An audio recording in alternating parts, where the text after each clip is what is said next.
Et on enchaîne avec un retournement de situation. En effet, cela faisait quelques années que le marché dans les zones tendues profitait davantage aux vendeurs. Entre-temps, le Covid est passé par là et a rebattu les cartes. Alors comment et pourquoi le rapport de force vendeur-acquéreur tend aujourd'hui à s'inverser?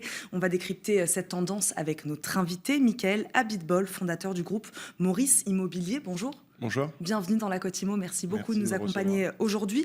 Alors expliquez-nous, question simple, quelle différence entre le profil de l'acheteur hier et celui d'aujourd'hui dans les marchés tendus?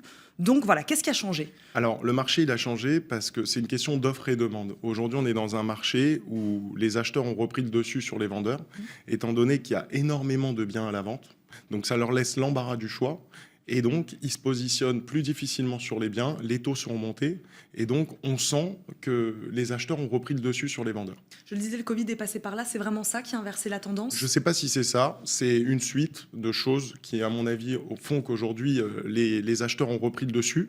Mais je pense qu'à l'avenir, les choses vont se rétablir et qu'on va retrouver un marché qui va se stabiliser. À l'avenir, c'est-à-dire? Je pense d'ici début 2023, on devrait avoir un marché qui se stabilise. Aujourd'hui, on est sur un marché où vous avez énormément d'offres sur le marché. Donc, il y a pas mal de gens qui font des acheteurs font des offres et essayent de faire des offres avec des négociations et se laissent jusqu'à la signature de la promesse de vente la possibilité de continuer à visiter étant donné qu'ils ont l'embarras du choix.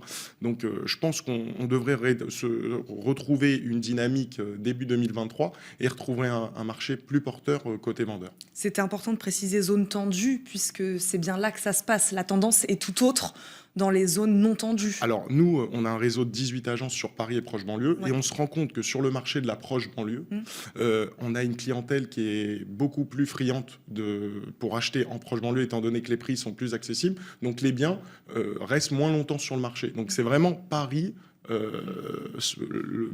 Paris vs le reste du monde? Non, Paris, vraiment Paris. Toutes les banlieues limitrophes ont un vrai engouement. Il y a les Jeux Olympiques 2024 qui font que les gens ont envie d'investir. Et donc, c'est vraiment Paris qui est touché par ce côté où les acheteurs ont repris le dessus. Voilà. Sylvain? Alors, bravo, parce que vous êtes le seul agent immobilier qui dit qu'aujourd'hui, il y a plus de produits sur le marché que de demandes. Donc, bravo. On a trouvé la perle rare, parce qu'aujourd'hui, l'offre, c'est vraiment le sujet. Et c'est le sujet dans beaucoup de régions sur lesquelles les stocks véritablement ont fondu. Mais effectivement, on observe deux choses. Un ralentissement de l'augmentation sur Paris, très fort, avec un tassement des prix. On n'est pas sur une baisse. Clairement, on n'est pas sur une baisse, on est sur un ralentissement, mais ça reste quand même un marché tendu où l'offre se fait rare. J'aimerais bien que vous développiez. Qu'est-ce qui vous fait dire, Michael Abitbol, que aujourd'hui on n'a pas de problème d'offre, il y a du produit sur le marché, ce qui fait que les vendeurs, enfin les acheteurs ont des marges de négociation. Ceci dit, on va quand même voir une infographie. 5,6%, c'est le taux de marge de négociation dans l'ancien taux bien confondu. C'est le baromètre LPI Sologer qui a été publié en avril 2022. Michael Abitbol. Mais nous, ce qu'on ressent, je pense, c'est qu'aujourd'hui, on est sur un marché où les biens de qualité, les biens qualitatifs, aujourd'hui, trouvent preneur, parce que le marché du luxe n'est pas du tout touché. Mais il n'y en a pas beaucoup. Mais il n'y en a pas beaucoup. Voilà. Par contre, les biens qu'on avait qui étaient moyenne gamme, aujourd'hui, mettent plus de temps à se vendre. On a un portefeuille aujourd'hui sur l'intégralité du C'est groupe. quoi un appartement moyenne gamme Un appartement typique, 2 pièces, 3 pièces, qui touche une clientèle qui est la plus importante aujourd'hui, mais plus de temps à se vendre. Et aujourd'hui, le problème, c'est qu'on a une négociation aujourd'hui sur les produits. Donc les vendeurs ont du mal à accepter les offres parce qu'en général, ils se font négocier. Aujourd'hui, nous, chez Maurice Immobilier, on a un réseau de 18 agences sur Paris proche banlieue et on se rend compte qu'on a 1000 biens en vente, ce qui n'a jamais été le cas auparavant. Ah, vous n'aviez jamais eu en vitrine On n'a jamais eu autant de biens à la vente. Donc ça laisse l'embarras du choix aux gens et les gens ont plus de difficultés à se positionner. Donc moi, je vois, il y a beaucoup de confrères qui ressentent peut-être pas cette baisse d'acheteurs. Mais nous, en tout cas aujourd'hui, je la ressens. Voilà, notre activité continue à fonctionner, on se stabilise, on n'est plus en augmentation de chiffre d'affaires comme on a pu l'être auparavant. Mais je pense qu'aujourd'hui, ce que je dis moi à mes négociateurs dans l'intégralité du groupe, c'est de se focaliser à fond sur la recherche parce que des produits on en a et donc entasser les produits c'est pas forcément être performant vis-à-vis de nos vendeurs, donc on se focalise à fond sur la recherche et sur l'acquéreur. Donc exactement, voilà, la recherche. C'est intéressant parce que de revenir à l'acquéreur qui est quand même l'élément principal. Exact. C'est très bizarre. Voilà, dans le parcours résidentiel à une époque où il suffisait d'afficher le produit en vitrine et il se vendait tout de suite finalement. Bah nous on vendait des biens en 24 heures. Donc aujourd'hui c'est bien parce que professionnellement vous allez vers une découverte acquéreur. Aujourd'hui, on est des chasseurs d'appartements. On travaille sur la recherche. On les contacte tous les jours de manière à leur proposer du bien. Et on se rend compte qu'ils sont satisfaits parce qu'ils ont la possibilité d'avoir des fiches produits tous les jours. Donc ça leur laisse vraiment la possibilité de trouver le produit recherché. Maintenant, on a aussi les taux d'intérêt qui sont remontés auprès des banques. Donc c'est des facteurs qui jouent et qui, à mon avis, début 2023, on va se stabiliser parce que l'immobilier à Paris reste quand même un placement sûr. Vous parliez de négociations justement tout à l'heure. Comment ça se concrétise justement sur les négociations, cet inversement de tendance? Alors, quand vous avez des très jolis produits avec des espaces extérieurs, ça trouve preneur tout de suite. Quand vous avez des étages élevés, vues dégagées, c'est des produits en général qui sont très difficiles à trouver. Donc, on trouve des acheteurs. Tout ce qui est atypique et rare trouve preneur rapidement. Mais les produits moyenne gamme traditionnels mettent plus de temps à se vendre. Et en général, comme les gens ont l'embarras du choix, ce qu'ils font, c'est qu'ils négocient.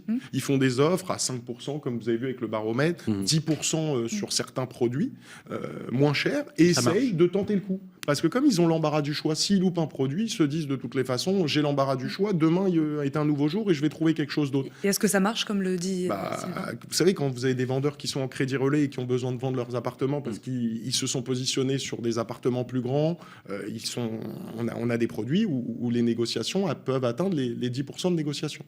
Voilà. Alors, on a beaucoup insisté, et d'ailleurs les journalistes n'étaient pas en reste, sur l'exode urbain, c'est-à-dire sur le fait que les Parisiens quittent la capitale, etc. Bon, ceci dit, on a quand même des statistiques éloquentes. 10 000 Parisiens quittent Paris chaque année. Alors, on voit bien qu'on a une population qui quitte Paris, et pourtant, Paris reste la ville la plus dense au monde après Bombay. Et question... Est-ce que cette population, vous qui avez un réseau francilien maintenant, bien sûr, vous êtes sur toutes les 8 départements d'Île-de-France, est-ce que vous observez un boom du marché, un relais de croissance sur la première et la deuxième couronne, par exemple? Moi, je pense que depuis le Covid, la manière de fonctionnement au travail a changé. Il y a beaucoup de gens aujourd'hui qui sont en télétravail, il y a beaucoup de gens aujourd'hui qui ont changé leur manière de travailler au sein de leur entreprise, et vous avez beaucoup de gens qui aujourd'hui ont adopté vers le télétravail. Donc, quand on dit télétravail, ça leur laisse l'opportunité de travailler de chez eux.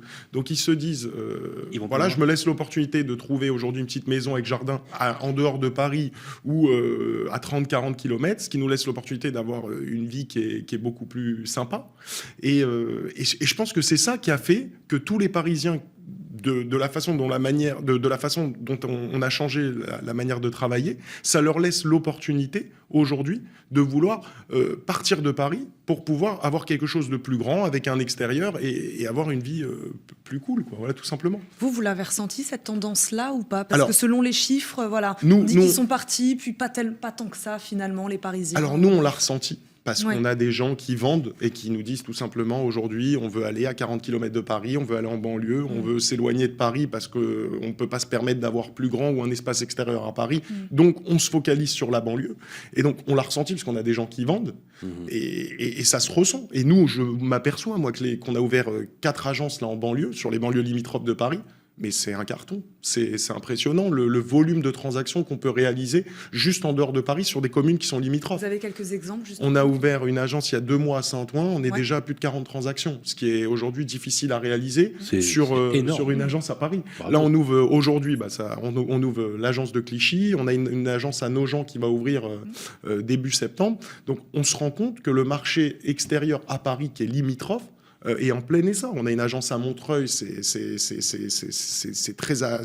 Les gens ont envie d'acheter, on est sur un prix qui avoisine les 7 000 € du mètre, donc ça donne envie aux gens. Quand vous voyez que les prix dans le 11e, aujourd'hui, avoisinent les 11-12 000 € du mètre, les gens font 4 stations de métro supplémentaires, ils sont à la mairie de Montreuil, mais bien sûr. Et ils payent 7 000 € du mètre, sur des logements neufs, avec espace extérieur, sur des produits qui sont de qualité. Donc il y a des gens qui sont prêts à franchir la barrière, et on se rend compte de aller ça. À Nogent, par exemple, où on est entre 5 et 7 000 € du mètre, exactement. À Fontenay-sous-Bois, Champigny... Ah mais nous, on se rend compte, c'est pour ça qu'on est bien installé aujourd'hui sur Paris, et notre projet à nous, c'est de s'étendre sur toutes les communes limitrophes au marché parisien pour Et quand vous entourer dites toute la... limitrophe, est-ce que vous iriez par exemple en 3e, 4e, voire 5e couronne? Bah écoutez, oui. Je pense qu'à terme, on Toute commence... l'Île-de-France. Nous, on a un projet chez Maurice Immobilier, ce qui est intéressant, sans vanter la marque, c'est que les meilleurs négociateurs chez nous, on leur laisse l'opportunité de se développer au sein de notre groupe, ce qui est aujourd'hui pas évident dans tous les groupes Donc vous d'agences favorisez parisiennes. l'actionnariat de vos salariés. Bien sûr. C'est ça. Donc on leur laisse l'opportunité ou de devenir responsable d'agence, et après le poste de responsable, ils peuvent devenir franchisés. Et là, on commence à avoir certains négociateurs qui ont envie de tenter l'aventure dans le sud de la France, qui ont envie de tenter l'aventure dans des zones qui sont un peu plus étendues au marché parisien. Et ça leur laisse, en plus de ça, la possibilité de pouvoir développer des Maurice Immobilier et en contrepartie, nous, de les garder dans notre boîte, car c'est des gens qui nous ont permis de pouvoir nous développer. Alors justement, les statistiques récentes vont réindexer le taux de l'usure au 1er juillet, Oui. vous le savez, qui est un vrai sujet. Hein. Aujourd'hui, le taux de l'usure sur à peu près 15-20 ans, il est à 2,43. Ça a fait retourner un maximum de dossiers, notamment sur les primo-accédants qui ont été très touchés par ça, à cause effectivement d'une inflation qui se développe. Est-ce que vous craignez, Michael Abitbol, que le marché se tend? On voit déjà certaines crispations dans les régions avec les mois, les semaines qui viennent. Est-ce qu'on n'a pas, aujourd'hui, on n'est pas entré dans un cycle dans lequel on a sifflé la fin de la récréation et on va entrer dans une période un peu plus difficile, ce qui est peut-être endémique ou même inhérent au marché cyclique de l'immobilier? Moi, je pense que acheter, ça reste quand même aujourd'hui la meilleure option. Donc, je pense qu'on aura toujours des acheteurs, on aura toujours des gens, même si les taux augmentent, qui vont vouloir se laisser tenter par l'achat d'une résidence principale ou l'achat d'un investissement locatif, parce que ça reste quand même un investissement rentable qui est en pleine évolution sur les dernières années. Mais je pense que dû au fait que les taux vont remonter, on va avoir un marché qui se ralentit.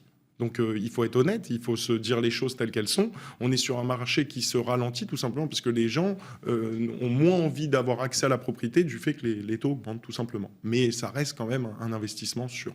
Il nous reste quelques secondes. Une question sur les acheteurs étrangers. Ils sont là, ils sont revenus, Eh ils sont où? les acheteurs, nous on a des agences dans le centre de Paris qui touchent vraiment une clientèle étrangère. Ils sont là, ils sont présents, ils font des investissements et on sent qu'ils sont revus depuis la fin du Covid et depuis la fin du confinement. On va s'arrêter sur ces mots. Merci Merci infiniment, de m'avoir Michael reçu. Abitbol, d'avoir répondu à nos questions. Je rappelle, vous êtes le fondateur du groupe Maurice Immobilier. Merci beaucoup de nous avoir accompagnés aujourd'hui. Merci Sylvain. Merci Eva, merci Michael Abitbol, merci à vous toutes et toutes qui nous suivez tous les jours. Le journal de la Côte Imo, c'est tous les jours à 12h, diffusé simultanément sur Radio Imo et sur Bismart. On va demain se retrouver, car comme tous les jeudis, vous le savez, on parle de politique immobilière. La politique immobilière, et notamment en ce moment, ça a plus que du sens. À toutes et à tous, je vous souhaite une excellente journée et à demain.